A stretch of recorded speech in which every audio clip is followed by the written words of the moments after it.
Muchas gracias por haber venido a esta actividad, especialmente en las circunstancias de paro reflexivo en la que se encuentra esta facultad junto con otras de la CONFECH, así que espero que lo que vamos a conversar hoy les sirva también de elementos de reflexión para sus actividades futuras. Damos la bienvenida a Patricia Politzer. Ella es periodista, ustedes me imagino que la conocen, hoy día es una activa columnista, pero para lo que nos interesa hoy, ella fue entrevistadora del diario La Época, trabajó en la cooperativa durante la dictadura y otros medios del team llamado medios opositores, y una vez recuperada la democracia fue directora de prensa de TVN. A su lado, Ascanio Cavallo, periodista de la Universidad de Chile, exdecano de la Escuela de Periodismo de la Universidad Adolfo Ibáñez, columnista, autor de una decena de libros, entre ellos La historia oculta del régimen militar, que por supuesto se lee en los cursos de periodismo de investigación de esta escuela, socio de Tirón y Asociados y también, en lo que nos importa hoy, nos compete, integrante del equipo fundador del diario La Época y director de ese medio entre 1993 y 1995. Patricio Fernández es director y fundador del The Clinic, que nace precisamente el año en que circula el último ejemplar de La Época, en 1998. Con ellos queremos conversar un poco sobre... a propósito de que en marzo se cumplieron 30 años del diario La Época, de la fundación del diario La Época, queremos conversar sobre estándares periodísticos y la experiencia que cada cual tiene sobre ese tema. A modo de simple introducción, les quería contar, para los que no lo saben, la primera edición del diario La Época circuló el 18 de marzo de 1987. Cavallo y un equipo pequeño de periodistas trabajaban en ese proyecto desde 1984 bajo la dirección de Emilio Filippi, que era director de la revista Hoy, y se demoró su tiempo en poder circular el diario porque tuvo que tener permiso de las entonces autoridades del régimen militar.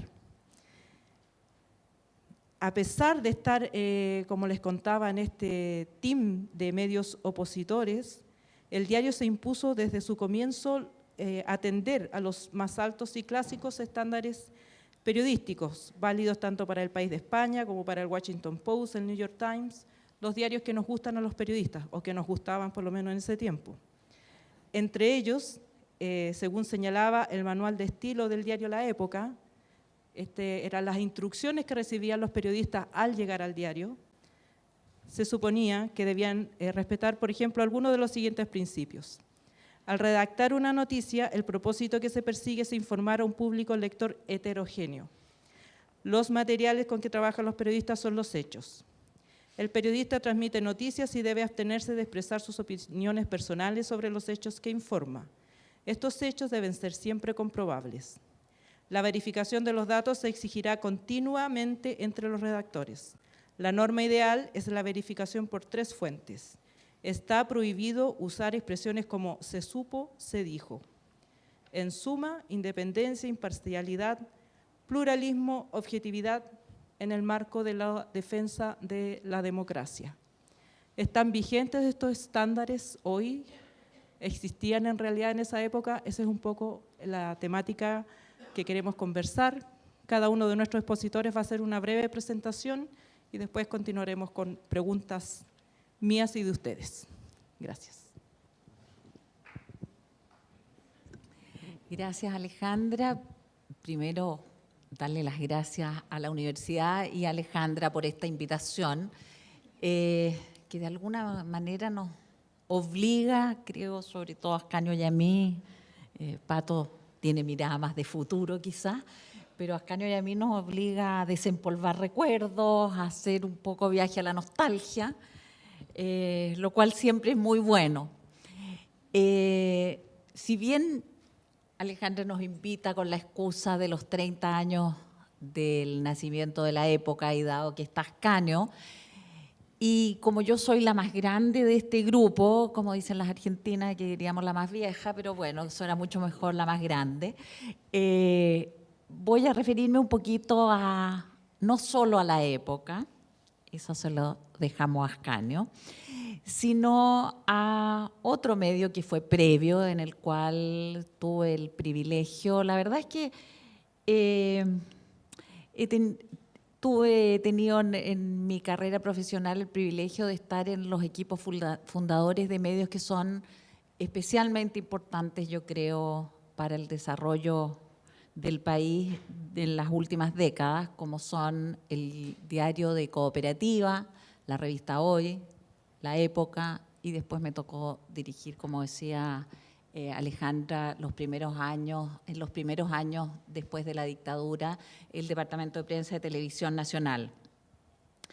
La verdad es que en todo este recorrido, desde el Diario Cooperativa, Hoy, La Época, en fin, creo que lo que marcó todas esas 2 décadas fue el ir ampliando los espacios de libertad, tratando de ajustarnos lo más posible a estos estándares éticos de los cuales hablaba Alejandra.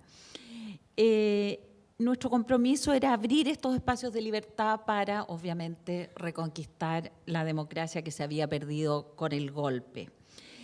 Y este camino, esta tarea a la que nos obligábamos los periodistas que trabajábamos en estos medios alternativos, de oposición o como queramos llamarlos, por lo menos para mí y para muchos otros periodistas teníamos, para saber hacia dónde íbamos, teníamos una contraparte de lo que no debíamos hacer y que era lo que hacía el diario El Mercurio. El Mercurio era el medio que estaba comprometido con una visión, comprometido con la dictadura, que más allá de algunos titulares terribles que todos recordamos de aquellos años, siempre estaba dando la versión del gobierno militar, de los organismos de seguridad, y eso era exactamente lo que nosotros desde otros medios no queríamos hacer. Y cuando digo que esta obsesión con el Mercurio, que por lo menos muchos de los colegas con los cuales trabajé teníamos, marcó buena parte de lo que hicimos o dejamos de hacer. Probablemente ustedes no saben, escuchan hasta hoy el Diario de Cooperativa. Bueno, el Diario de Cooperativa se llama Diario de Cooperativa porque nuestra contraparte era el Diario El Mercurio.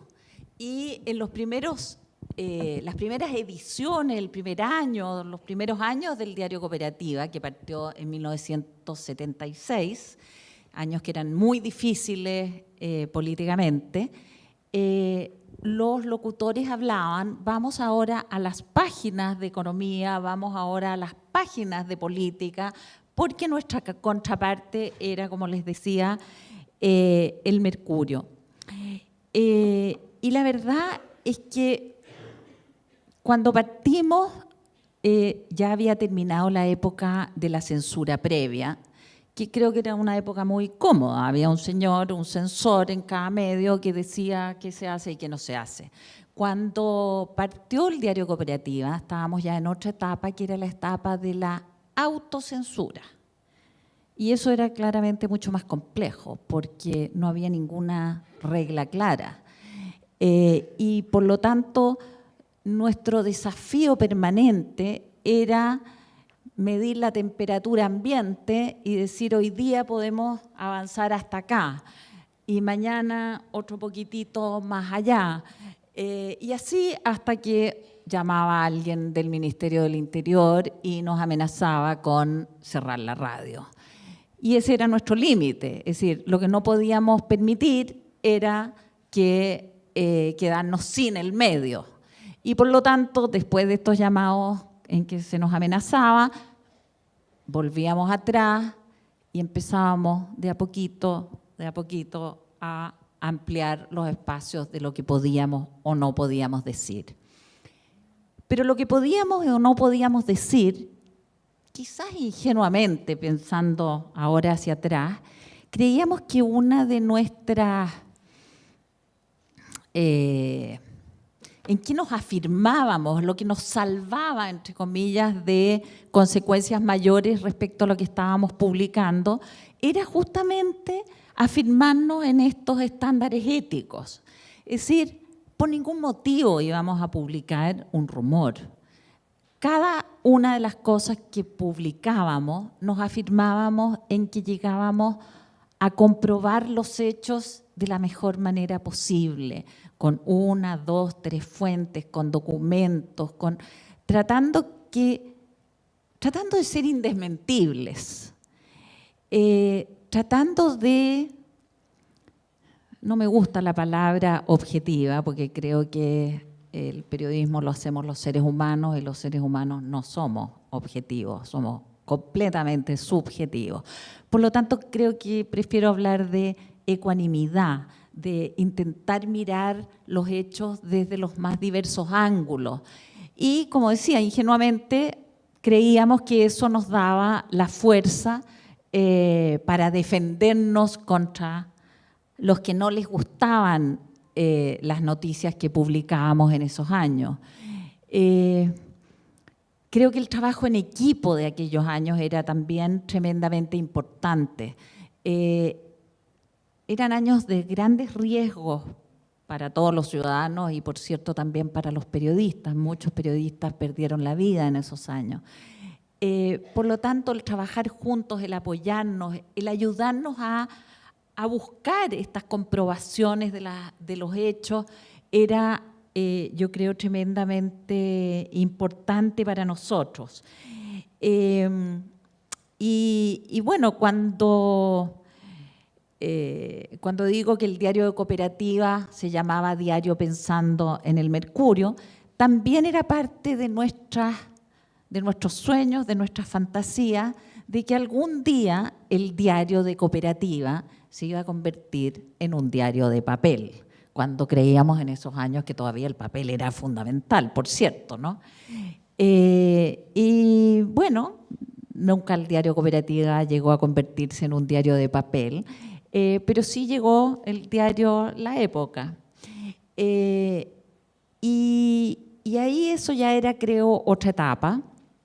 Les decía que el diario de Cooperativa partió el año 76, el diario La Época era ya el año 87, era ya post-protestas, post-atentado a Pinochet.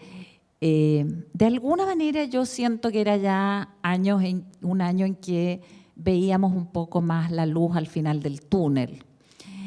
Y eso claramente le dio al diario La Época una energía cuando partimos que era, a mi juicio, tremendamente importante.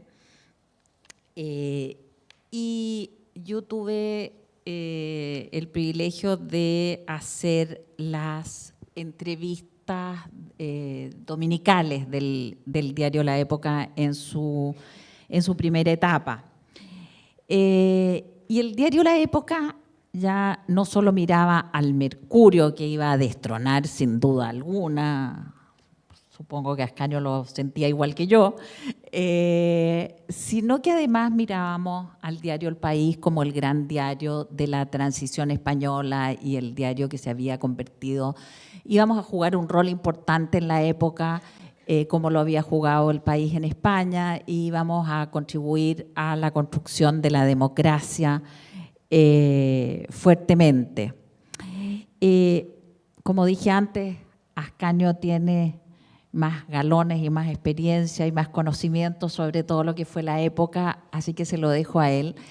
Solo quiero decir que desgraciadamente no logramos los frutos que aspirábamos, que era a que La Época fuera el gran diario de Chile y destronáramos a esta institución que, como le leía a alguien, es como el Mercurio era como la cordillera y que estaba ahí, le gustara a uno o no, ahí estaba siempre presente en todos los acontecimientos del país.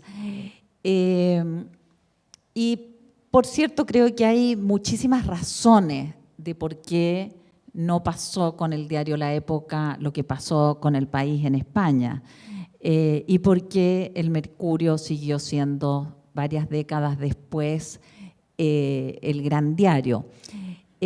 Solo me voy a referir a un aspecto que tiene que ver específicamente con la tarea que yo debía cumplir en La Época, que es la de entrevistadora dominical. Creo que hubo una absoluta falta de conciencia de nuestra clase política de la importancia que tenía empoderar un diario que estaban haciendo como era el diario La Época. Y digo la falta de conciencia porque este año en que yo decía ya se veía el final del túnel, otra de las características de esos años es que comenzaron a volver masivamente del exilio los dirigentes políticos que habían estado 10, 12, 15 años en el exilio. De hecho, el fin del exilio legalmente se acabó en septiembre del 88, pero ya desde los 2 años antes había comenzado el retorno masivo. Y para sorpresa de los periodistas que estábamos en estas tareas, los dirigentes del exilio volvían y lo único que querían era ser entrevistados por el diario El Mercurio. Eso los validaba en su retorno a Chile. No importaba, habían quedado en el olvido todo lo que ese mismo diario El Mercurio había dicho sobre ellos 10 años antes, 12 años antes.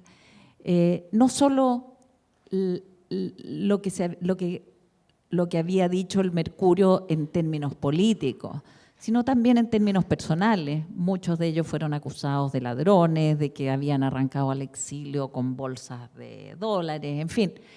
Todo eso quedó en el olvido. Ser entrevistado por El Mercurio significaba que habían vuelto y que eran actores legítimos nuevamente. Y lo menciono porque la verdad es que yo me esforzaba mucho en hacer mis entrevistas bien, entre otras cosas porque el diario tenía que tirar para arriba y ser el mejor diario.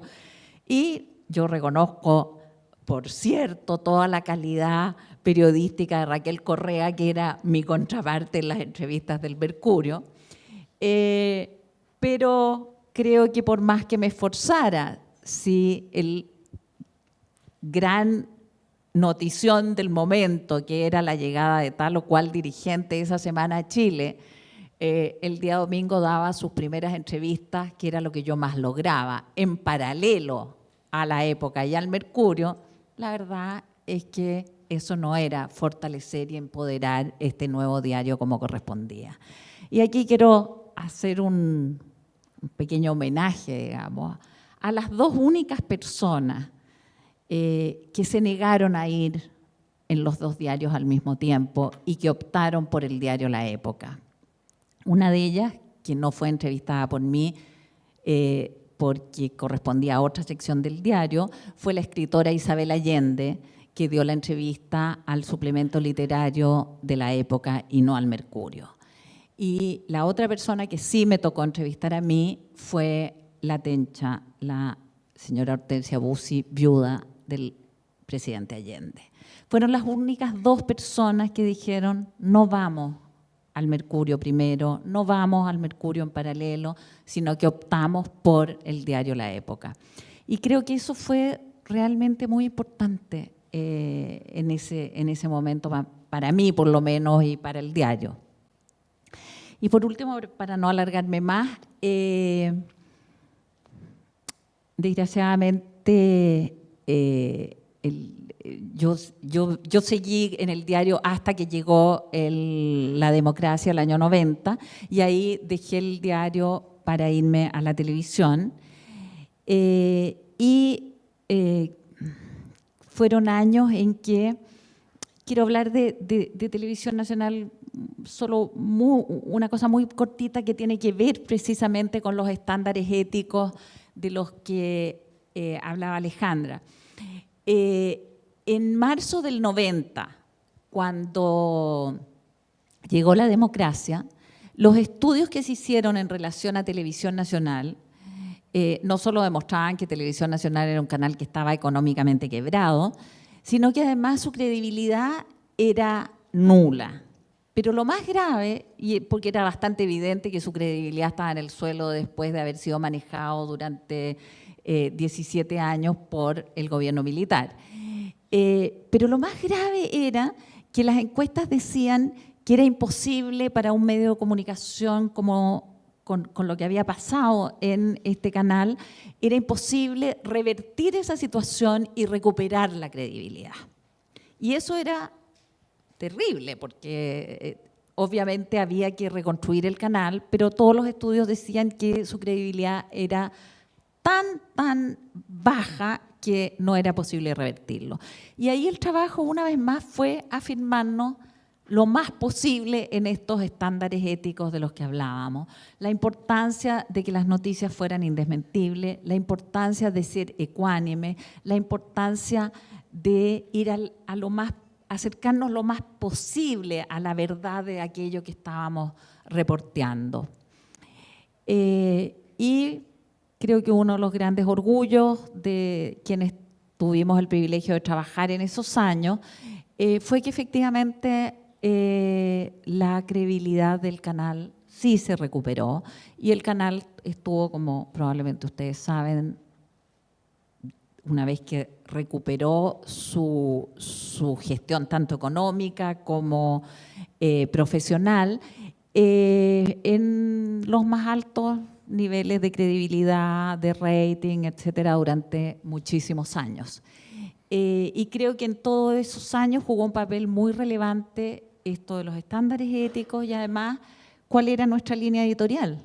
Es decir, cuáles eran los temas relevantes para el noticiero de la televisión pública. Por cierto, las prioridades estaban primero en todos los temas que tuvieran que ver con democracia, en todos los temas que tuvieran que ver con respeto a los derechos humanos. Y después habían otros temas que tengo que reconocer me costaba más vendérselo a los editores, como eran la protección del medio ambiente, los temas de género y los temas de diversidad. Pero había que hacer un esfuerzo en ese sentido porque desde el comienzo nos decían esos temas no venden. Nosotros creíamos que sí tenían que vender si estábamos hablando de un canal de la televisión pública. Y tuvimos mucho éxito en ese momento. Después pasaron muchas otras cosas a partir de la segunda mitad de los años 90, pero eso es otro tema. Gracias.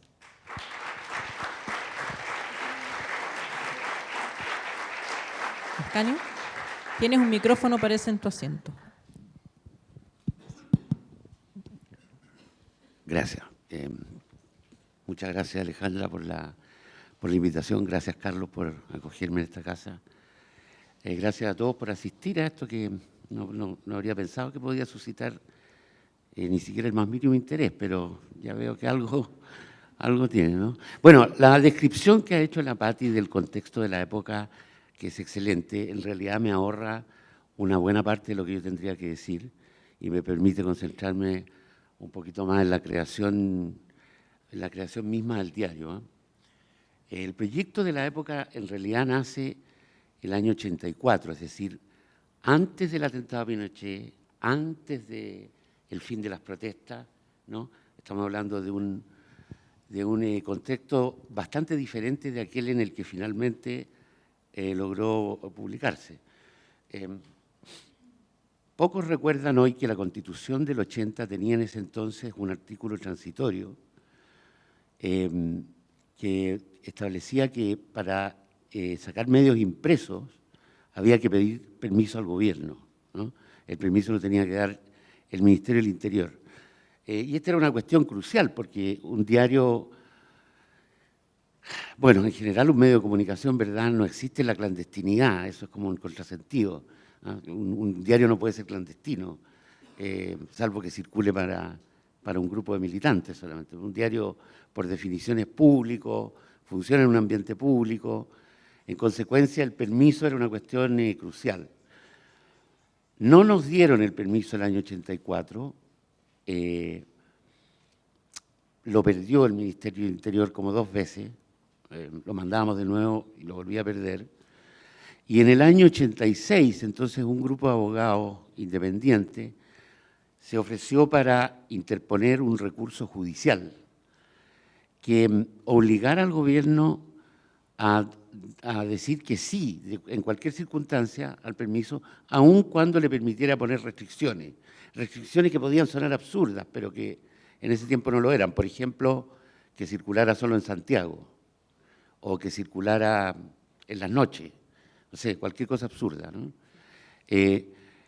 Lo absurdo que hizo finalmente el gobierno, que perdió la disputa en los tribunales, fue retrasarlo 5 o 6 meses.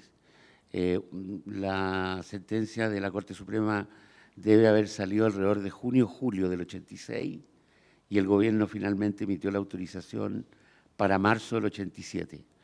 De manera que entre el origen del diario como proyecto y el momento en que salió, el país había cambiado muchísimo, ¿no? Las circunstancias políticas habían cambiado muchísimo, como ha dicho la Pati. Pero lo que no había cambiado probablemente era la concepción con que se estructuró el diario y que quedó en los documentos del proyecto, digamos, ¿no?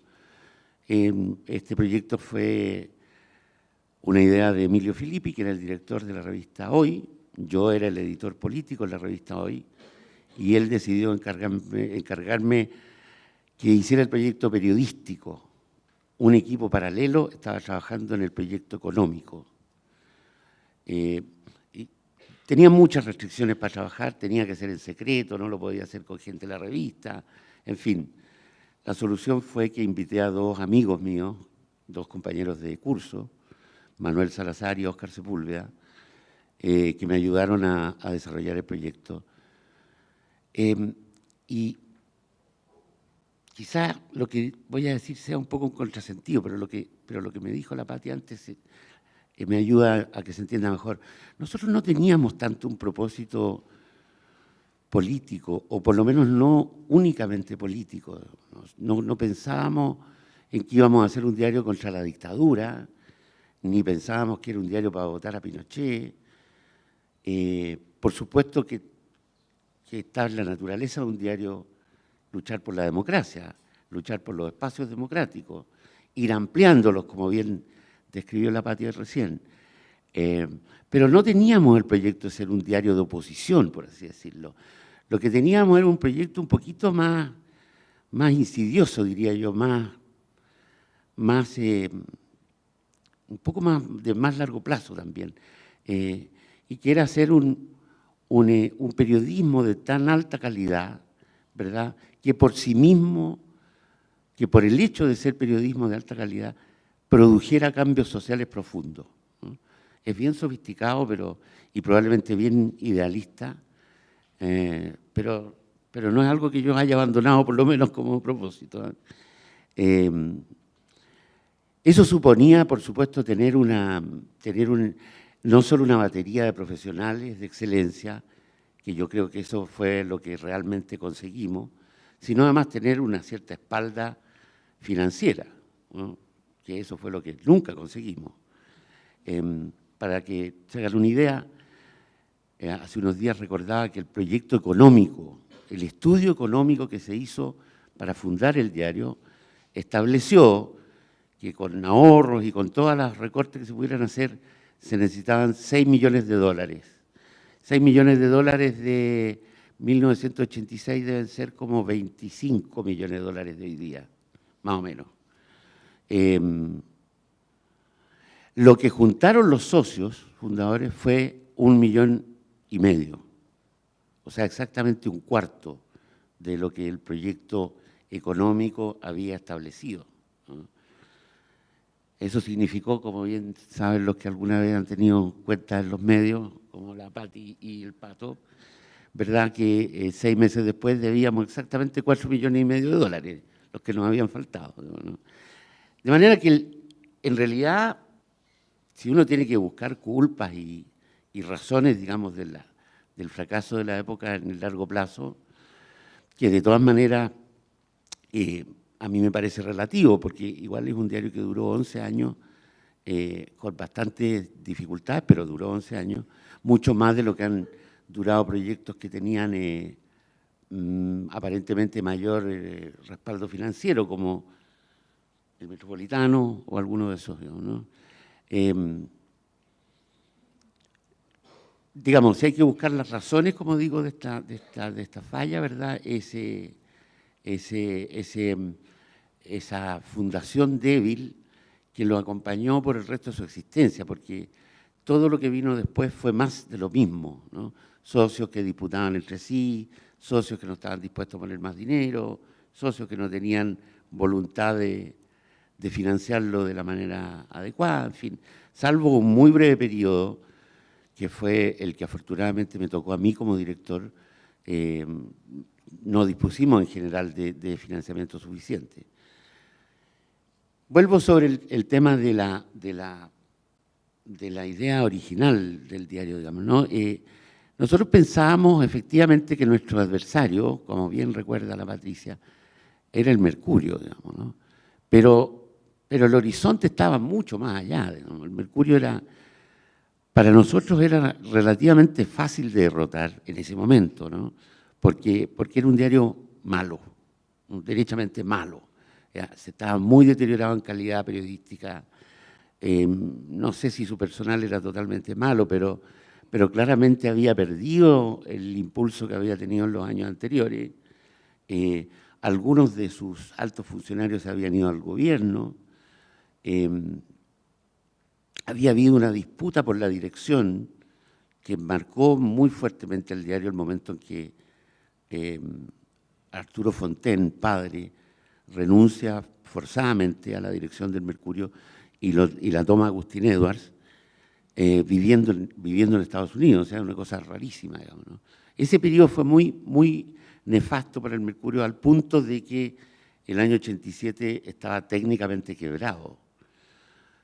Por lo tanto, para nosotros no era realmente una montaña, como parece hoy día, digamos, ¿no? No era una cordillera que había que traspasar. Lo que había que traspasar probablemente era el vigor comercial que tenía el Mercurio. Cuando digo comercial, el vigor de su aparato de venta, ¿no? De la capacidad que tenía para vender publicidad, para vender suscripciones, en fin. Esas cosas había que vencerlas y no lo logramos. Entonces, el proyecto finalmente no apuntaba estrictamente a derrotar al Mercurio, aunque se podía hacer, por así decirlo, la primera valla en una carrera larga, en una carrera de fondo, sino probablemente conseguir la altura, el estatus, la magnitud de un diario europeo, ¿no?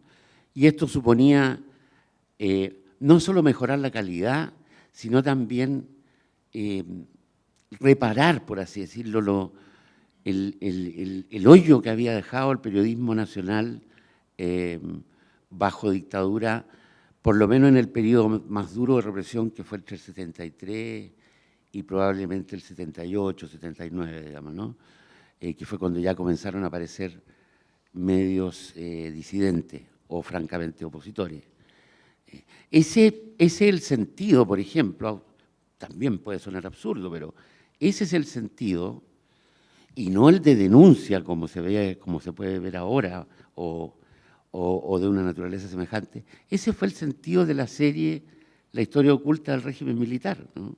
No buscaba desenmascarar al régimen, lo que buscaba era reconstruir esa historia que los propios periodistas habíamos dejado en el silencio, en la oscuridad o en el olvido en los años anteriores, ¿no? La trama de los desaparecidos, en fin, la trama de las persecuciones, la trama... Ese era el tema de la historia oculta, que entre paréntesis, ni siquiera el título es obra de los autores. El título, lo recuerdo muy bien, es obra de alguien que está por aquí, me parece, Arturo Navarro, ¿no? Allá está. Arturo Navarro se le ocurrió antes de empezar a escribirlo, con lo cual nos obligó a que todo lo que teníamos que contar tenía que ser oculto, ¿no? Ya. Pero también tenía un propósito, como vuelvo a decir, más estético, o si ustedes prefieren, estético-político, digamos, ¿no? que un propósito de activismo, como quizás se lo haya podido ver en los años posteriores. La conclusión que yo saco de la existencia de la época, digamos, es que seguimos teniendo, pues me parece haberlo visto de nuevo en otros proyectos, digamos, seguimos teniendo los periodistas chilenos ese espíritu vivo y un poco frustrado, digamos, ¿no? De que podemos hacer una prensa mejor, que hemos merecido una prensa mejor durante muchos años. No la hemos tenido, pero que algún día la vamos a tener, ¿no? Quizás no sea una idea tan remota ni tan lejana después de todo. Pero no me quiero robar el tiempo a los demás, así que hasta ahí llegó. Gracias.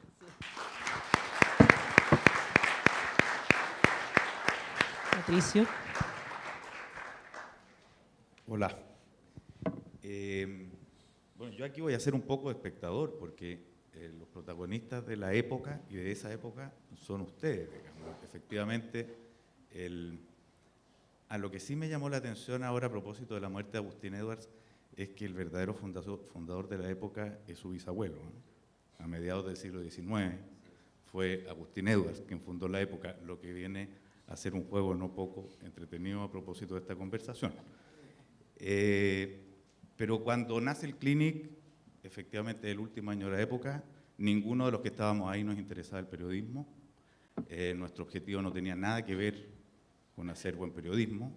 Era más bien un happening, una puesta en escena de un mundo de gente. Yo me puedo dar un salto largo y decir que al cabo de ya después de 10 años, o quizás hace muy poco, yo vendría a asumirme como periodista y a suscribir buena parte de los principios que tú decías de esta historia, y que son más bien del manual de estilo de la época, y que son más bien, yo creo, los valores que cualquiera que opte por la curiosidad, que quizás sea el más grande motor del buen periodismo, más que por la convicción o por los happenings que éramos entonces, debe cumplir. O sea, si queremos, si estamos encantados, digamos, yo provengo de la literatura, no del periodismo, y me pasó a fascinar el periodismo como una manera de contar historias más sorprendentes de las que la imaginación podía rentar. Y si uno cree eso en el fondo, es porque cree que inspeccionando y inspeccionando la realidad va a descubrir cosas que van a traicionar lo que uno mismo quería ver, y con eso se va a encantar. De lo contrario, no es verdaderamente periodista, es otra cosa. Ahora, que en el camino ese mismo que se encanta con eso tenga sus propias convicciones, en fin, es otra cosa. Pero recuerdo esos tiempos de la época, eso sí.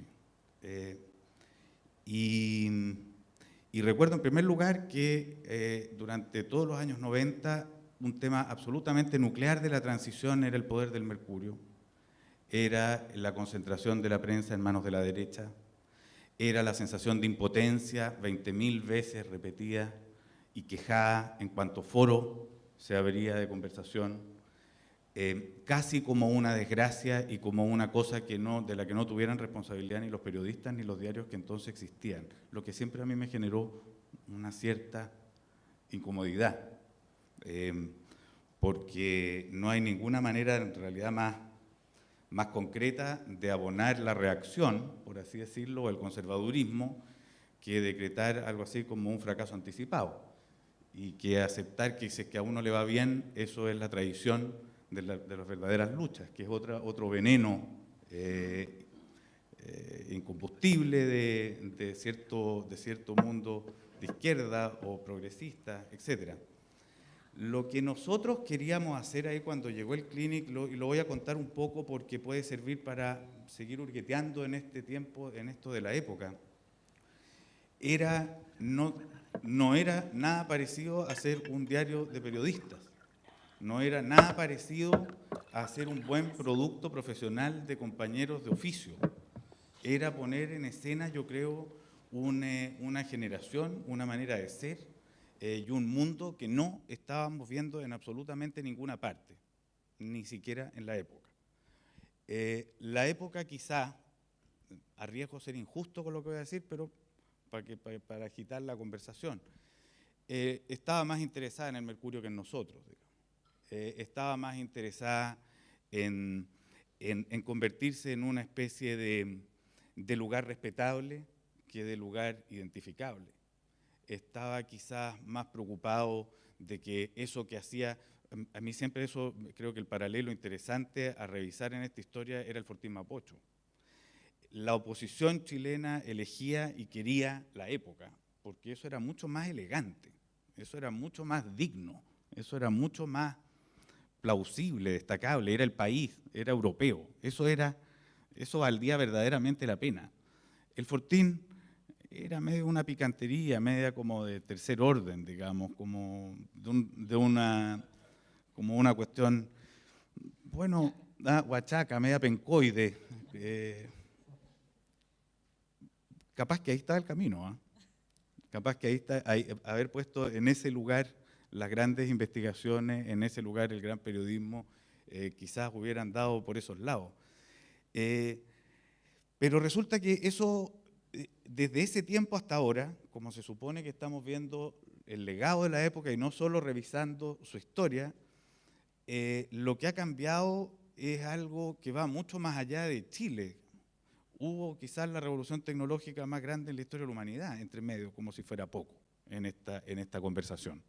Cuando nació The Clinic en 1998, nosotros lo diseñábamos en una mesa con cartulinas y pegoteábamos recortes adentro de una cartulina que después se llevaba para ser digitalizada.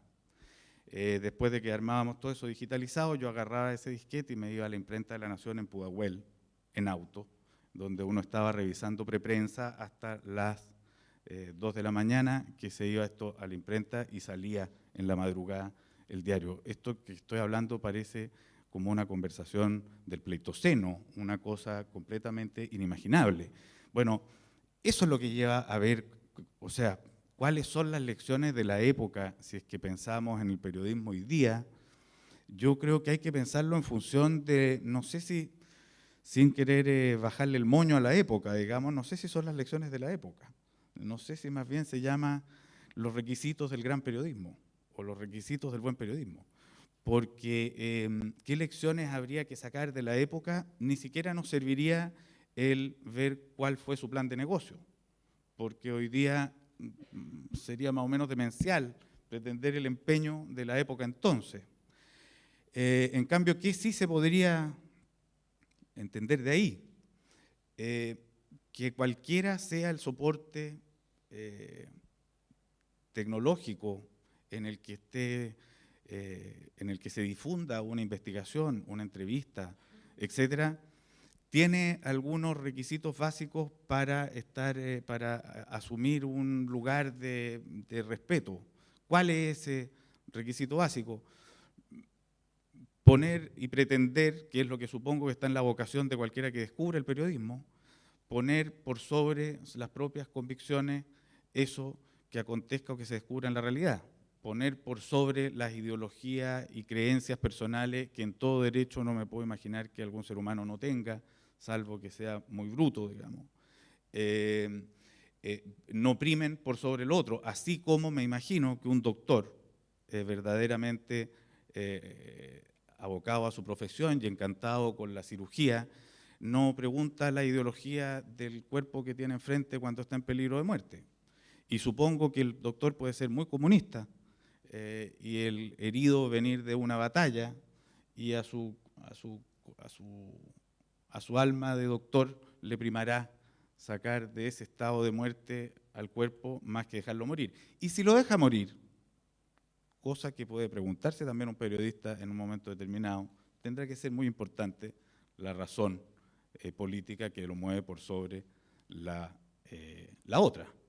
Supongo que periodísticamente las ideologías, estoy hablando de esto porque me invitaste tú un poco a tratar este tema también, Alejandra, a propósito de que ayer hizo una columna bastante frívola y poco interesante este señor Rojas, Gonzalo Rojas, pero que en el fondo podía tener un tema interesante, pero que él la trató de una manera un poco vulgar. Pero ¿dónde sí está inevitablemente el qué es lo que es cada cual? Y ahí me pregunto si la época no le faltó incluso personalidad en ese sentido. En la pauta, en el titular, jamás en mentir. Eso vendría a romper, digamos, las reglas del juego en un 200%. Pero alejarse de las pautas que oficialmente pone el Mercurio, por ejemplo, es un reto periodístico bien importante en Chile. Ese es un reto periodístico y cultural de la mayor trascendencia. Considerar que las pautas a atender son las mismas que el acostumbrado poder en el que vivimos establece cada vez, creo que es un reto particularmente interesante de un periodismo transformador con su propia línea editorial, con sus propias causas, que no veo por qué podría no tenerlas, digamos. Hoy día mismo yo creo que es interesante ver cómo la prensa en la que habitamos forma parte de la ruptura quizá de esta ya tan mentada ruptura de las élites y la gente, porque resulta que pareciera que que en la decisión de la democracia cristiana de este fin de semana se jugara el destino de nuestras vidas en una discusión que yo no sé a quién le importa verdaderamente, digamos, el asunto de Carolina Goich, por ejemplo.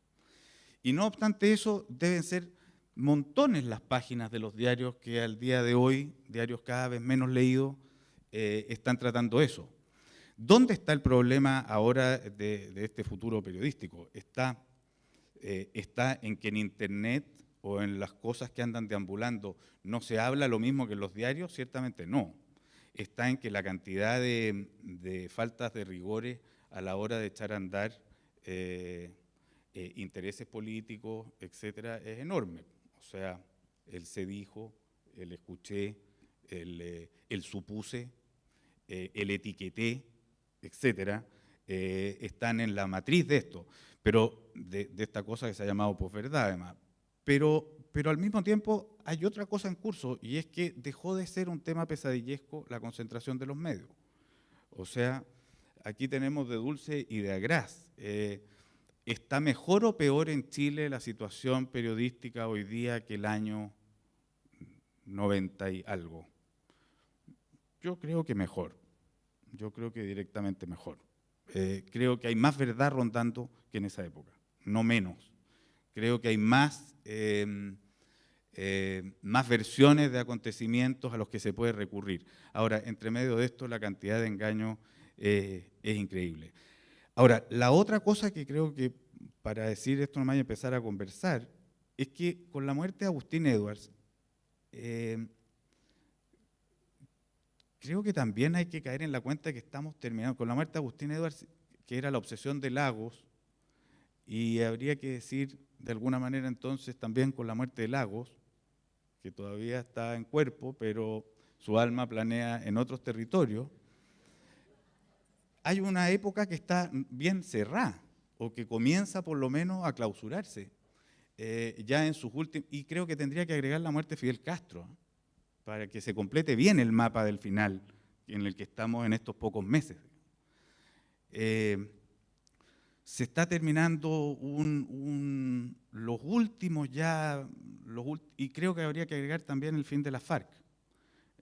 O sea, se acabó las últimas guerrillas, se acabó cualquier sombra y eco del Imperio Soviético. Agustín Edwards, este personaje que algunos por comodidad y otros por biografía consideraban como un demonio. Yo tiendo a pensar que los por comodidad son muy aburridos porque no alcanzó a ser tan fuerte en las vidas de ninguna persona que tenga menos de 40 años, digamos. Por lo tanto, ahí hay una cierta rémora, una comodidad, una especie como de agarrarse de un bastón fácil para encontrar males en lugar de encontrar problemas y defectos en lo que uno hace. Estoy pensando en el ejercicio mismo del periodismo nacional. Me cargó cuando lo sacaron del colegio periodista después de que la historia había transcurrido demasiado y tanta gente que ahí estaría esgrimiendo gritos heroicos había trabajado y comido de Agustín Edwards. Pero en fin,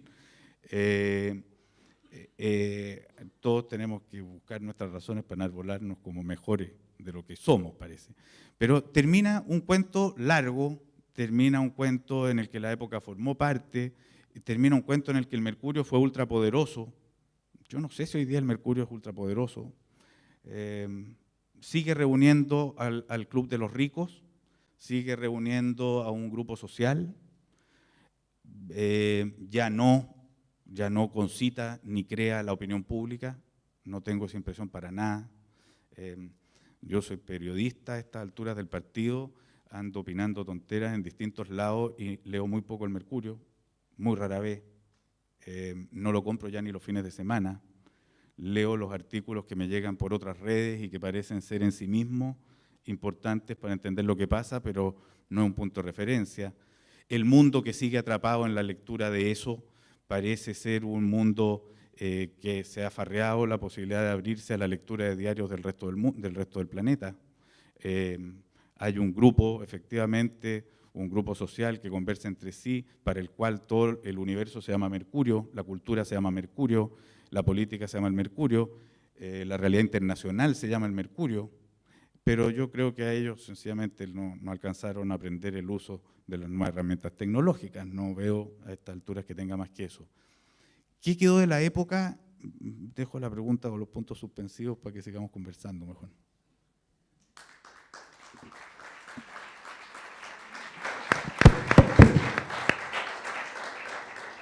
Bueno, la pregunta que me gustaría, sobre la que pudiéramos conversar todos, es en el fondo los estándares periodísticos clásicos que encarnó la época, pero que, como dice Patricio, son nada más que los estándares periodísticos a secas, o debieran ser, o es como nuestra generación aprendió que debieron ser los estándares periodísticos, siguen vigentes hoy en este mundo digital donde los diarios de papel tienden a desaparecer y la forma de reportear y de consumir y de procesar información también han cambiado de alguna cierta manera radical. ¿Existe como en una nube de idealismo impracticable en la realidad, o es posible todavía el periodismo en estas nuevas circunstancias, en este nuevo mundo?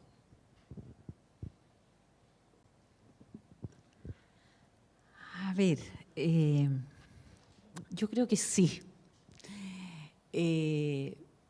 Pero esto está en un mundo, como decía Pato recién, de esta revolución tecnológica que yo personalmente creo que todavía no alcanzamos a comprender bien. Yo siempre me imagino los primeros años de la revolución industrial, todo lo que la revolución industrial significó, cosas que pasaron por la revolución industrial, pasaron prácticamente 80 años después, 100 años después, ¿no?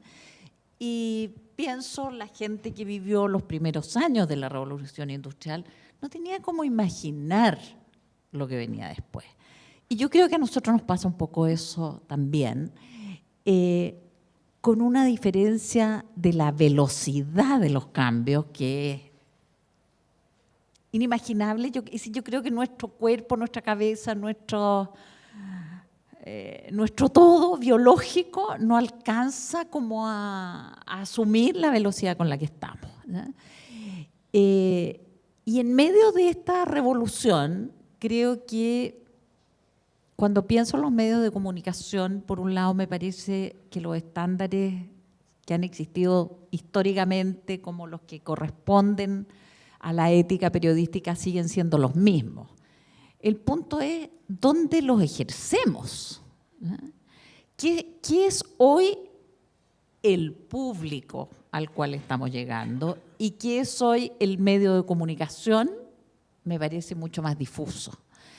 Creo, por ejemplo, que uno de los desafíos tremendos y que a mí personalmente me angustia es este reemplazo, por ponerlo un poco en caricatura, de los editores que decidían qué se publicaba, cómo se publicaba, en qué orden iban las cosas, qué no se publicaba, han sido reemplazados por los algoritmos. Una cosa muy rara, matemática, que alguien define por ahí, que no sé mucho cómo es, pero que en definitiva cuando uno quiere saber algo y le pregunta a internet, aparece lo que uno tiene supuestamente que leer. Eso me produce a mí personalmente una gran sorpresa, incógnita de cómo el periodismo y cómo los medios se van a adaptar a estos algoritmos, porque La verdad es que hoy día los medios tienen que estar online, es decir, si no estás online no existe.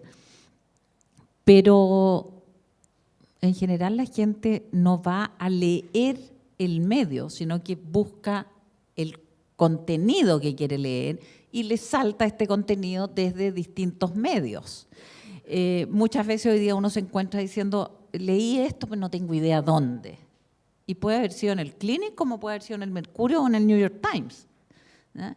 Entonces, esta decisión que me trae lo que yo voy a consumir como público es, a mi juicio, cada vez más compleja y más oscura finalmente, porque el medio no puede hoy día decidir que el público lea lo que sus editores decidieron que se leyera.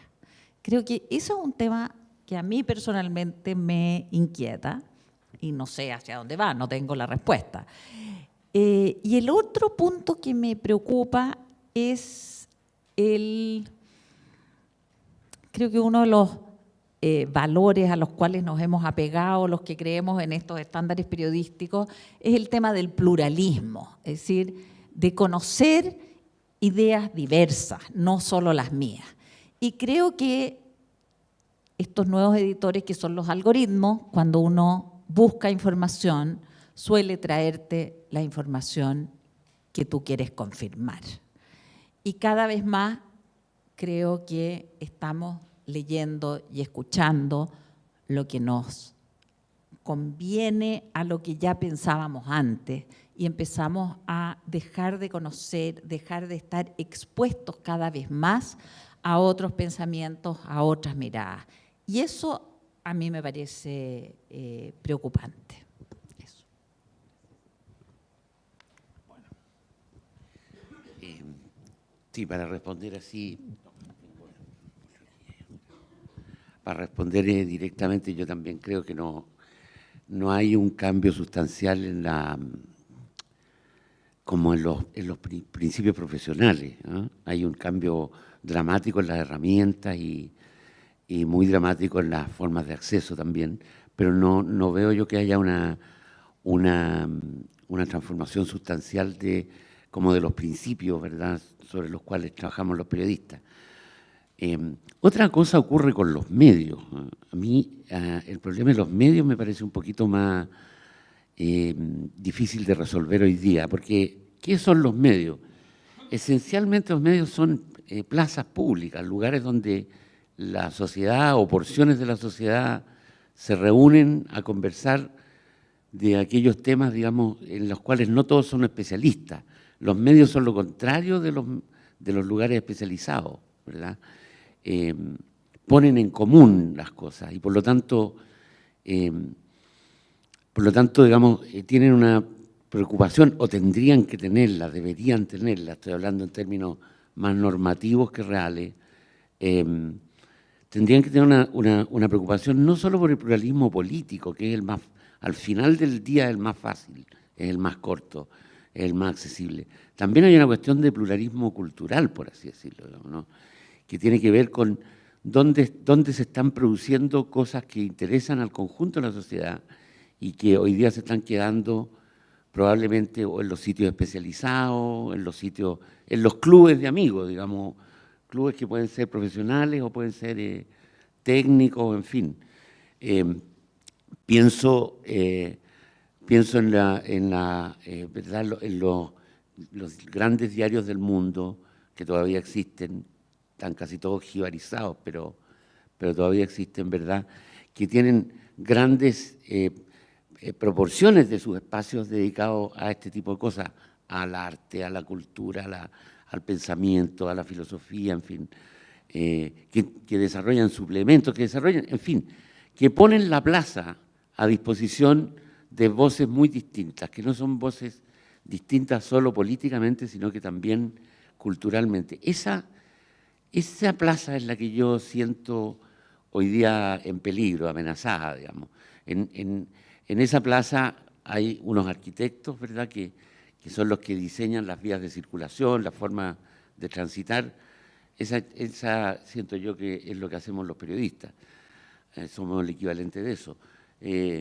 pero hemos ido perdiendo esos lugares de encuentro común. Yo veo sustancialmente reducidos los espacios, sobre todo los culturales. ¿No? Esto siempre suena bien pedante, bien bobo, digamos decir, ¿no? La cultura, dice uno, ¿qué es eso? No, pero también todos entendemos algo por eso y creo que me basta con ese algo. O sea, si uno le cuesta encontrar algo hoy día en los diarios chilenos, es pensamiento. Y eso es aterrador, eso es aterrador. Yo creo que de los esfuerzos de los cuales yo personalmente me siento más orgulloso en la época, es de los intentos que hicimos en esa dirección, entre los cuales Carlos fue un protagonista importante, digamos, ¿no? de darle espacio, lugar al pensamiento en esta plaza donde convivía con otras cosas como los deportes, ¿verdad? Como, en fin, las noticias de espectáculos. Entonces yo tengo más aprensión por el problema de la reestructuración de los medios que por el del oficio periodístico. Nosotros ahí en el clínico hablábamos más que de la plaza pública, hablábamos como de un circo, donde tenía que haber una mujer barbuda, tenía que haber un malabarista, y tenía que haber un señor Corales, y aquí ojalá chocaran cosas además, que es algo que hoy día cuesta tanto entenderlo, porque no es el gusto por la prédica, sino que las chispas que sacan los cruces de distintas opiniones y de distintas posturas. Si eso no hay, yo considero soporífero un medio, no se da el juego valioso, y ese juego se produce al interior de secciones como intersecciones, como lo que pasa en la política, con lo que pasa en... a mí las secciones culturales siempre me han molestado mucho, me resulta como muy desagradable porque es como si los otros temas no tuvieran una dimensión posible cultural. Y todo tema es evidente y todos lo saben, cualquiera que le guste la lectura lo sabe, tienen una dimensión cultural posible. O sea, se escriben novelas sobre el fútbol, sobre guerra y sobre qué sé yo, y dónde está y por qué tienen que estar todas en la sección novela y no en la sección fútbol. Bueno, en fin. Pero es tan concreta la destrucción de ese circo hoy día que las aspiraciones antes para lo que está totalmente en cuestión e incluso cómo mantener esto, porque los avisadores ya no avisan en estos circos, avisan en otro que se llama Google. Y esa cuestión es muy compleja, digamos, porque ponen en una situación de crisis bien terminal la existencia de los medios. Esto lo están pensando todos los medios del mundo en este minuto, no de manera muy puntual. Y de hecho, un gran debate que hay hoy día en el Guardian, el New York Times tomó un camino, es si se hace pagado o no pagado. Y ahí deviene esto en otro debate que es propio del oficio periodístico. ¿Qué es lo que o sea, más allá, quizás ahora ya no es el lugar, el medio siempre el que puede garantizar la calidad, sino que se llamarán firmas confiables? Para mí el periodismo, en la versión que a mí me interesa, se llama reporteo. No me interesan los comentaristas de noticias, digamos, en términos periodísticos. En términos periodísticos yo entiendo por el lugar de vuelo de ese oficio, básicamente el que va al lugar de los hechos y me viene con una versión lo más investigada y profundamente conocida que se pueda.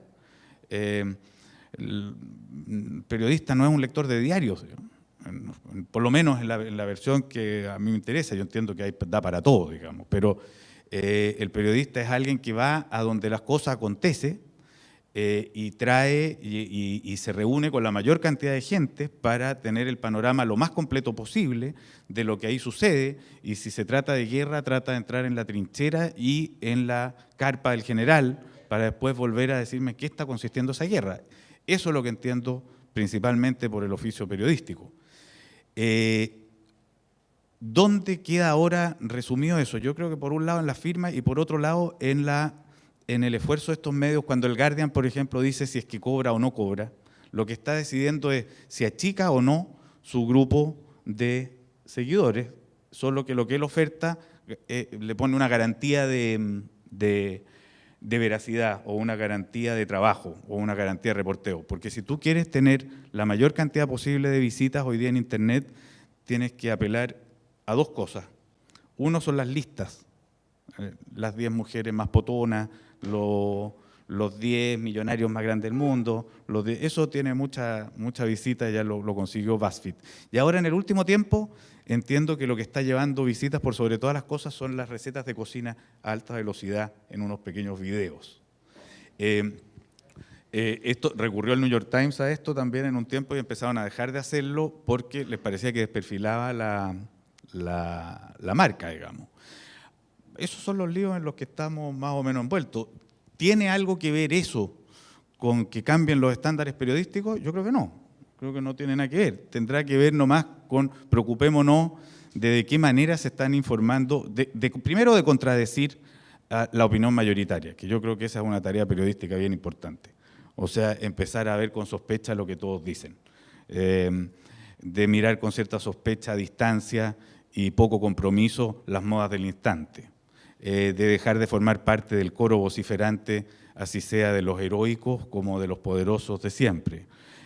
Tratar de contradecir eso contra viento y marea, manteniendo una cierta dignidad recia, es una tarea no fácil en tiempos de exposición internautica. O sea, un buen periodista hoy día está llamado a ganarse muchos insultos, supongo. Si no se los gana, no sé si lo está demostrando. Eso. Bueno, vamos a abrir, yo tengo 1 millón de preguntas más, pero la idea es que las preguntas las hagan ustedes. Voy a contar hasta 20, hasta que aparezca no es precisamente un estudiante de periodismo, pero...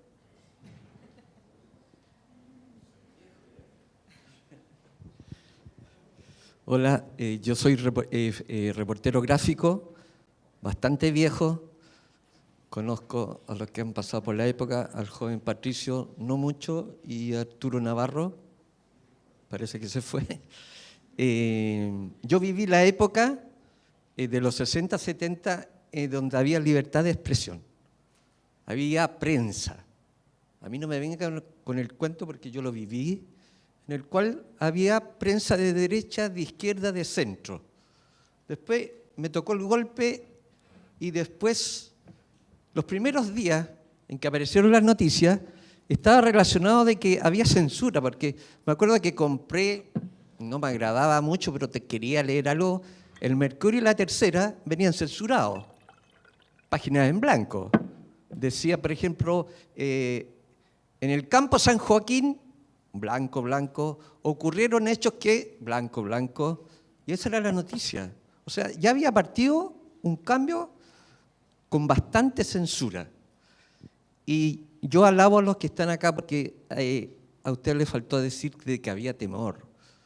Yo sé de que había temor cuando uno tomaba fotos, yo recuerdo que había temor con los amigos de cooperativa y después con la época, salir de los medios, porque afuera podría haber alguien con esa cara tan especial, con ojos oscuros en la noche, o sea, con lentes oscuros en la noche, y viví toda esa época en la cual yo esperaba ir a comprar el APSI, el LOI, después la época, el Fortín Mapocho, y llegó la época de la democracia en el cual estoy bastante decepcionado en cuanto a la prensa, porque ya no veo la televisión.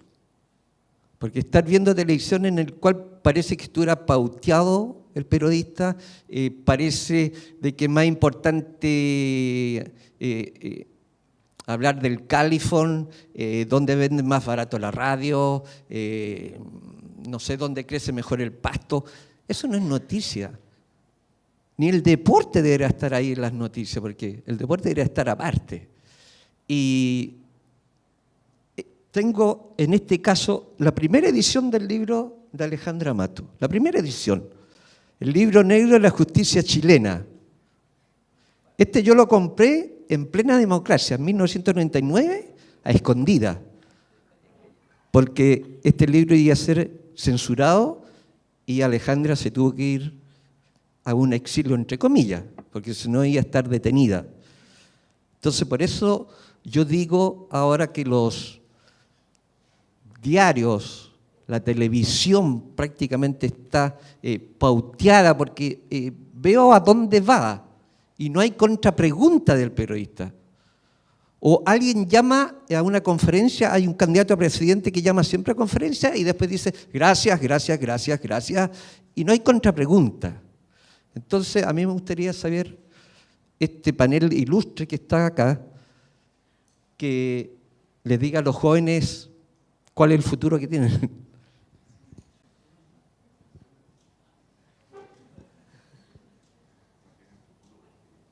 ¿Alguien quiere responder la pregunta? Yo creo que queda un aspecto que tal vez es importante. Yo todas las mañanas veo los matinales porque es la hora en que me estoy levantando.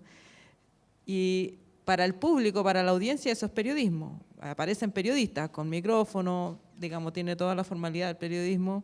Están reporteando la Casa Fantasma o transmitiendo por semanas y semanas el juicio por Nabila Rifo.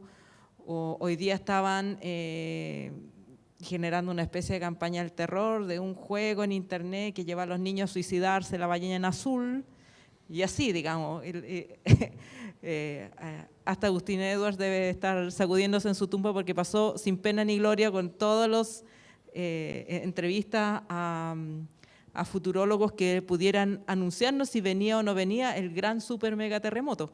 Esa es como la pauta de la televisión y es por la que se informa la mayoría de los chilenos y que a mí siempre me genera una cierta de angustia porque, claro, uno trata de hacer periodismo con ciertos estándares, pero no lo lee nadie, digamos, esa es la verdad. La verdad es que la gente se informa ahí. Entonces, la subsistencia del estándar periodístico, más allá de los medios que además están, como hemos visto, pulverizados por la revolución digital, donde se ha perdido además la posibilidad de construir la portada, que era lo que aportaban los medios, decir, esto es lo importante, esto es lo que ustedes tienen que saber. ¿Cómo pueden subsistir en ese medio ambiente? Que no es en la televisión en Chile todavía estamos, ni siquiera es medio digital. Es la televisión a la antigua, pero es la que define el consumo informativo de la población chilena. Tú que estuviste en TVN. A ver, yo no tengo mucha respuesta, además yo creo que nuestra experiencia periodística es de otra época, es decir, yo creo que la respuesta la tienen que buscar los estudiantes de hoy, cómo se van a mover en esta nueva tecnología, en estas nuevas carreteras, en esta, más allá que este nuevo periodismo, en esta nueva forma de vivir en sociedad. Yo creo que cuando hablamos de que antes del golpe militar había prensa de izquierda, prensa de centro, prensa de derecho, es verdad.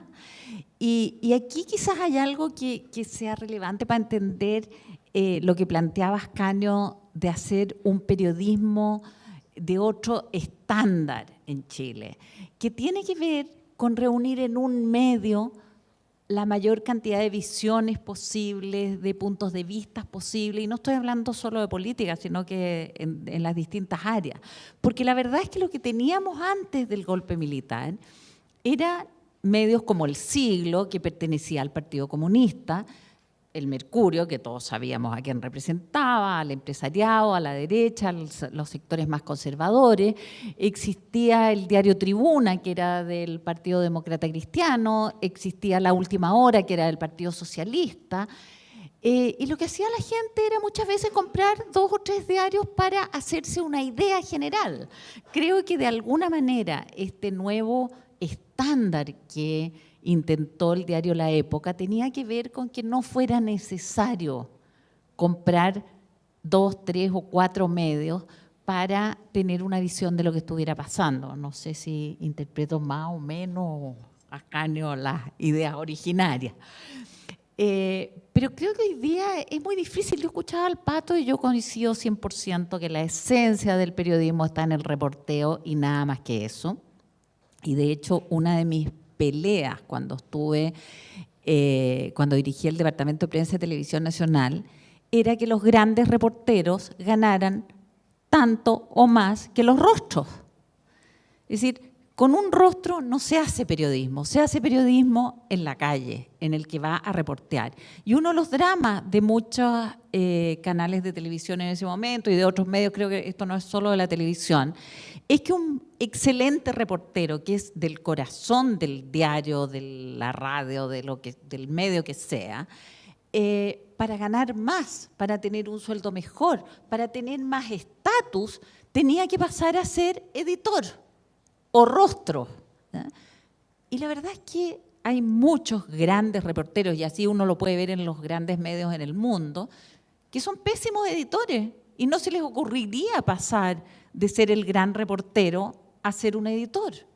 Y eso en Chile era como un imposible, es decir, ser reportero parece que es la última escala del periodismo, la más baja, y hay que salir de ahí. Yo creo que no, yo creo que el Pato tiene toda la razón. La esencia del periodismo y del buen periodismo está en el reportero.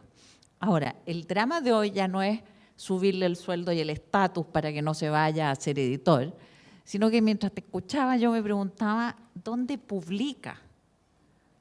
¿Dónde pones el producto del reporteo? Y ahí es donde nos encontramos con la dificultad que supongo que ustedes serán los que tendrán que resolver. ¿Quieres agregar algo?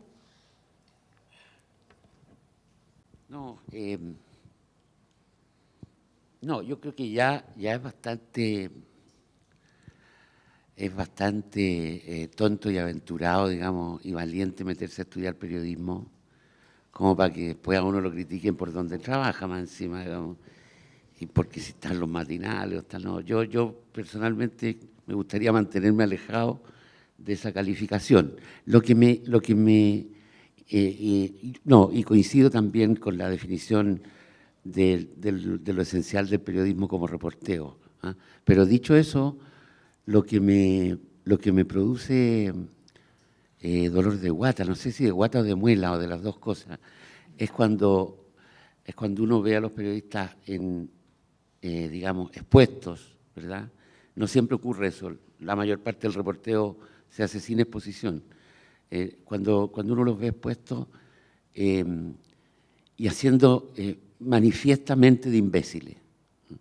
No es infrecuente, desgraciadamente, la televisión se presta bastante para eso, pero esa sensación de tontería que forma parte del oficio y que que yo la siento como parte mía, eso es lo que realmente me da escalofrío, y eso es lo que yo creo que amenaza de una forma más profunda, no sé si más extensa debería decir, digamos, la supervivencia del oficio en los términos de prestigio, de calidad, de respeto, en fin, y de capacidad de hacer las cosas que tenemos. Estoy de acuerdo en que un buen reportero probablemente es una persona con pocos amigos o sin ningún amigo, pero ese es el costo de este oficio, así como otros oficios tienen otros costos. Mi prevención es más bien contra la tentación de la tontería, que es una medusa bastante atractiva. Da muchos likes. Muy corto. Bueno, yo tuve la suerte, un poco al revés, yo cuando te digo que desde hace muy poco que me siento periodista es porque he vivido el lujo más bien de dejar de ser director para ser reportero. Y lo considero es un lujo así asiático, digamos. O sea, no estar a cargo de la cuestión, sino que estar a cargo de agarrar temas y ir a hacerlo y dedicarle, si es necesario, meses, y si puede ser años, mejor. Pero creo que hay otro distingo que tiene relación con lo que dice Ascanio. Yo creo que las palabras dan para todo. Entonces, cuando uno dice cuáles son los riesgos del periodismo, bueno, no le llamemos periodismo a todo lo que parece que de repente se le llama periodismo. Puede haber estudiado periodismo un tipo y estar payaseando en la tele y no está haciendo periodismo. Puede no haber estudiado periodismo un tipo y estar reporteando y hacer periodismo. Y tampoco, y creo que también viene con el tiempo, con los cambios tecnológicos, otra distinción. hasta antes de la televisión, digamos, era como sinónimo medio y medio periodístico. O sea, el diario y la revista, que era lo que le llamamos los medios, contenían periodismo. Hoy día, medio y periodismo no tienen nada que ver. No tienen nada que ver. No, para nada. El periodismo es vehiculizado por medios que en un 98% de sus espacios y visitas están dedicados a algo que no es precisamente periodismo. Entonces, ¿dónde poner la preocupación? Yo creo que para volverla una preocupación realista en el trabajo que el periodista haga. No se me ocurre mucho intentar que un medio que requiere vivir y que busca, que tiene sus avisadores, dependiendo de la cantidad de visitas, renuncie enteramente a tener visitas, es difícil, digamos. Por lo tanto, irá a hacer mucha huevada que no es periodística, que genera visitas y que capaz que ahí le dé la plata. Es de esperar que ese mismo medio, si es que tiene una pretensión periodística, genere espacios donde acontezcan cosas admirables periodísticamente hablando, así las lean los que las tienen que leer y punto. Pero una vez más, así como en otro momento se vivía preocupado del mercurio, yo creo que los periodistas que están estudiando ahora sería ridículo que estuvieran preocupados de qué va a pasar con la profesión. Que se preocupen de hacer buen periodismo, no se me ocurre mucho más que pueden hacer. Y si les gusta esta cosa, que se metan a averiguar de manera profunda y profesional los temas que abordan y que les despiertan curiosidad, hasta exprimirlos en su mayor variedad de matices.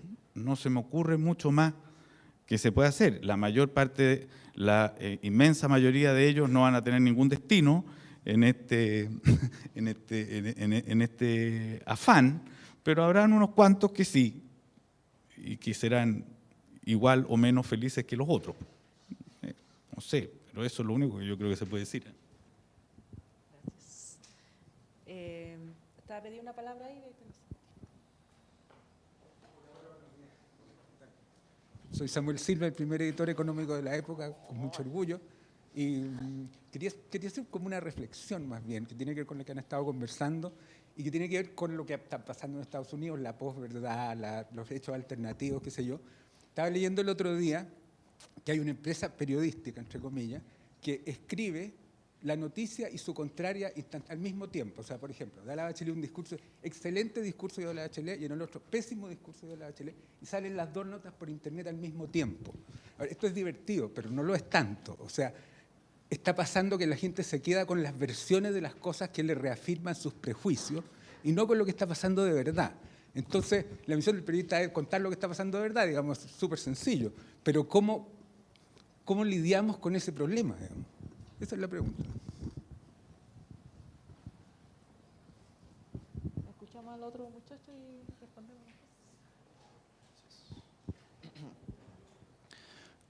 Primero presentarme, Ismael Leiva, estudiante de periodismo en la Universidad de Evo Portales, y agradecer también el actuar periodístico que tuvieron, ya fuera intencional o no intencionalmente,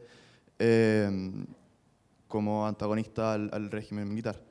Mi pregunta va tratando de relacionar lo que decía en principio don Asquiano con lo que después remarcaba Patricio Fernández en cuanto a cómo se pierde el actuar periodístico y de cómo no se logra llegar a la audiencia, cómo la audiencia, en especial actualmente, tiene un desinterés político y cómo reacciona uno como periodista a eso. O sea, cómo puedo yo hacer buen periodismo cuando nadie lo va a leer.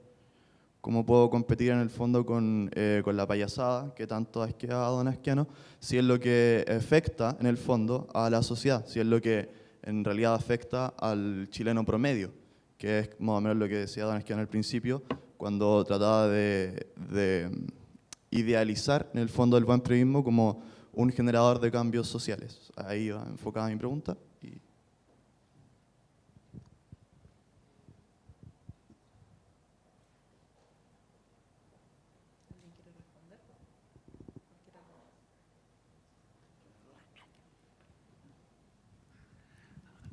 A ver, no sé si voy a poder responder una pregunta tan amplia como esa. Me gustó lo del medio que escribe las dos noticias, Samuel. Está buena esa idea. Es como hacer una película y después hacer la contraria y proyectarlas juntas. ¿No? Está bonito eso. yo no creo que esté entre la función esencial del periodismo preocuparse también de cuál es el nivel de la audiencia, cuál es el volumen de lectoría o de audiencia, ¿verdad? que tienen los medios o las noticias, digamos, ¿no? Esa es una típica preocupación de editores, de directores de medios, digamos, de gestores de medios, ¿no? Antes que eso hay una tarea más esencial que hacer, que es la de meterse en la realidad, investigar en la realidad, ¿verdad? Y sacar de ahí lo valioso que siempre tiene la realidad, si nunca deja de tener algo tremendamente rico, digamos, tremendamente. Por eso, efectivamente, la experiencia de reporteo es la experiencia más interesante, la que más, probablemente la que más hace a la identidad del periodista, digamos, ¿no? Aunque el destino lo lleve a uno después por otros caminos, digamos, y a algunos de nosotros nos ha llevado a terminar dirigiendo cosas. Personalmente, yo siempre traté, mientras estuve en este tipo de cargos, digamos, ¿no? Siempre traté de mantener una pata en el reporteo. De ahí nace el libro que mencioné antes, La historia oculta, y otros posteriores. Nacen de ese esfuerzo, que es un poco, en algunos casos, un esfuerzo bien desgastante, ¿no? Porque obliga a estar en dos cosas a la vez, en fin. Pero no creo que uno deba partir por la pregunta de quién me va a leer, ¿no? Es una pregunta que es siempre interesante, que tiene alcance académico importante, pero no hace a la esencia del trabajo periodístico. No sé si... Y yo la verdad es que lo primero que quiero decir, dado que estamos frente a futuros colegas, es que esta es una profesión fascinante. Es decir, hemos estado como en los lugares complejos y como que todo es tan difícil y quién nos va a leer y dónde vamos a publicar y quién nos va a pagar. Yo creo que los periodistas tenemos un rayón y vamos a andar buscando en la realidad hasta en las peores circunstancias. Y eso es lo que hace fascinante esta profesión. Yo no la cambiaría por nada. Más allá de los miedos, los riesgos que mi generación de periodistas tuvo que enfrentar, más allá de las dificultades que si hoy día tuviera la edad de ustedes y me encontrara con esta tecnología desconcertante, que probablemente para ustedes es bastante menos desconcertante que para mí, yo creo que es una profesión fascinante. Y coincido con Ascanio, es decir, el tema de cómo lo vamos a publicar y dónde lo vamos a publicar y quién nos va a leer es secundario. Es decir, volviendo a una definición bastante histórica, obvia, de lo que es noticia, que es algo que sucede en alguna parte y que alguien no quiere que se cuente, yo creo que encontrar ese algo es lo que nos mueve, y cuando lo encontremos y es un algo relevante y por algo alguien no quiere que se cuente, vamos a tener dónde publicarlo y vamos a llegar a las audiencias que necesiten saber sobre ese algo. Y yo creo que eso es lo que nos mueve, más allá de todas las complicaciones. Sí, ya estamos en la hora. Si alguien sintiera la urgencia irrefrenable de hacer una última pregunta, les vamos a dar la oportunidad. Si no, nos vamos a despedir con las palabras de Pato. Allá hay alguien que tiene una urgencia irrefrenable de hacer la última pregunta.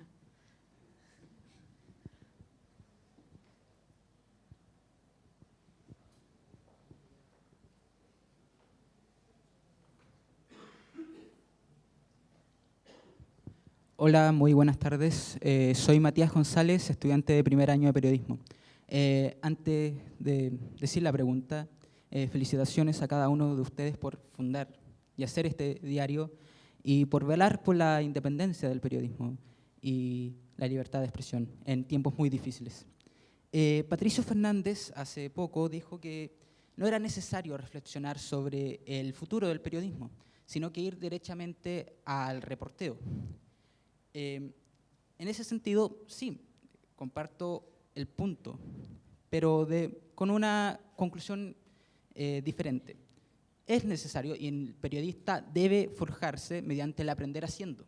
La calle da muchas más enseñanzas algunas veces que el aula, pero en ese caso, y en una reflexión más profunda, es también necesario hacer la reflexión de qué queremos como periodistas que sea el medio al final, en el futuro. Porque el periodismo está cambiando tan vertiginosamente que no nos vamos a dar cuenta cómo se va a hacer periodismo en 5 años más. Podemos ver un ejemplo. Antes no nos imaginábamos los videos de, por ejemplo, no, los videos de comida o lo de este medio de estos videos cortos en Facebook que duran 15 segundos o 30 segundos. O las imágenes de Pictoline, que son muy gráficas y que llevan la información de una manera muy concisa a la gente. Y en eso discrepo, porque ¿cómo se llama? Si no hacemos la reflexión de cómo queremos el periodismo, a través de qué medios vamos a llegar, cómo vamos a cuestionarlos y cómo nos va a leer la gente al final, los que queremos publicar. Es necesario, a mi gusto, que cada uno de los que vamos a hacer periodismo en los siguientes 25 años o en los siguientes 20, inclusive 30 o 50, dependiendo de la trayectoria de cada uno, tengamos esa reflexión. Y hoy en día el punto principal es los contenidos, a mi gusto. ¿A qué voy con esto? Quien tenga la exclusiva, la entrevista exclusiva a un personaje conflictivo o un reportaje de buena calidad va a tener más visitas. En ese sentido, mi pregunta es, ¿creen que los contenidos son lo primordial ante, no sé, publicidad u otros tópicos en el futuro del periodismo y cómo lo queremos hacer? Muchas gracias.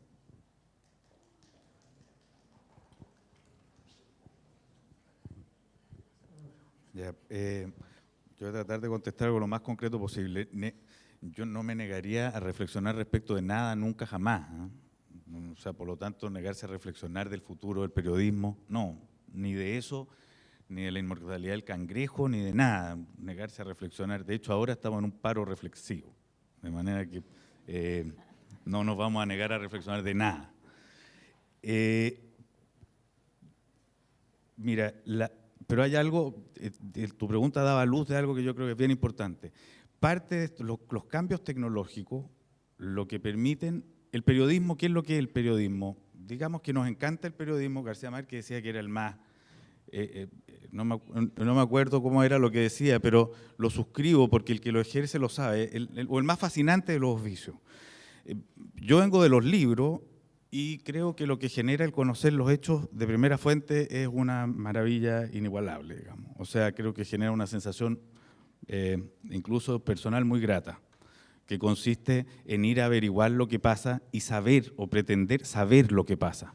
No, y después sentarse en el diálogo con otros y entender que todos tendrán su opinión, pero viene una cierta sensación interna que más vale callar para no ser escupido, que consiste en decir, sí, interesante lo que está diciendo, pero yo lo vi, yo sé de lo que tú estás hablando. Ese es el momento más maravilloso del reporteo, que es decir, yo estuve ahí, da lo mismo lo que yo piense, lo que yo crea, eso está como en un segundo plano, yo estuve ahí. Ahora, con los cambios tecnológicos, esa sensación se puede manifestar de más maneras que las que habían antes. Platón tiene que haber leído muy pocos libros, porque había muy pocos libros. En general la filosofía se hacía conversando y lo hacían caminando más encima, no encerrado en las bibliotecas. A partir de cierto momento, la filosofía escrita es porque es la manera de transmitirla. La religión se transmite a partir de cierto momento por pinturas en las iglesias porque es la manera que algunos tienen para verlo. Cuando aparece la imprenta, se empiezan a leer más libros y la historia está en libros, la filosofía está en libros, el periodismo está en libros, porque es la manera de difundirlo. Hoy día el periodismo no tiene por qué ser escrito, eso está claro.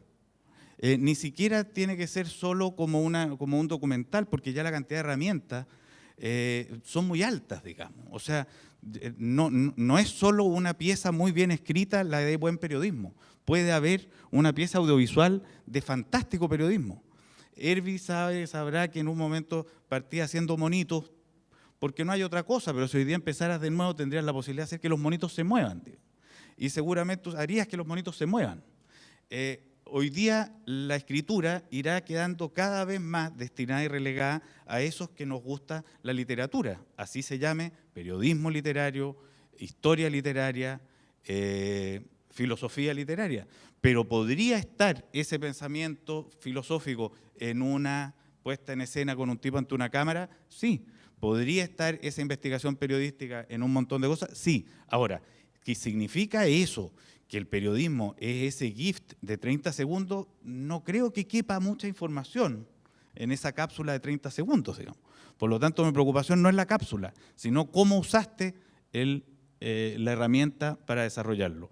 Y la única, para terminar nomás, lo único que digo con no engañarse, no embetunarse, no solazarse en el fracaso pensando en lo difícil que es lo que viene, es que haciendo es donde se descubre la fascinación de esto. O sea, recuperar esa sensación de yo sé, yo te puedo contar, porque lo vi, yo estuve ahí, yo fui, yo conversé con 6 de los protagonistas de esta historia y dormí en la noche al lado de ese tipo que murió en medio de una guerra.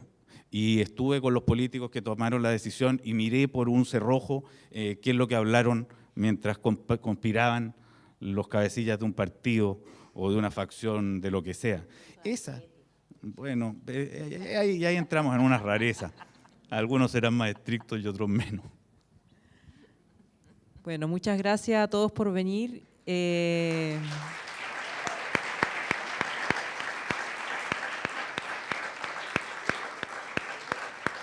Como reflexión final, y probablemente va a ser muy difícil en los medios actuales que los periodistas tengan la experiencia que se tenía en un medio de comunicación periodístico donde habían otros. Yo creo que esa es la magia de la época, la magia probablemente del The Clinic, que este no es un oficio individual, es un oficio colectivo. Y no había nada más rico que estar con otros, reporteando, compartiendo información, en los carretes, etc. Es parte del oficio hacerlo con otros. Y lamentablemente hoy día tenemos la ilusión de que este es un oficio en el que podemos hacerlo a solas. Muchas gracias. Nos veremos.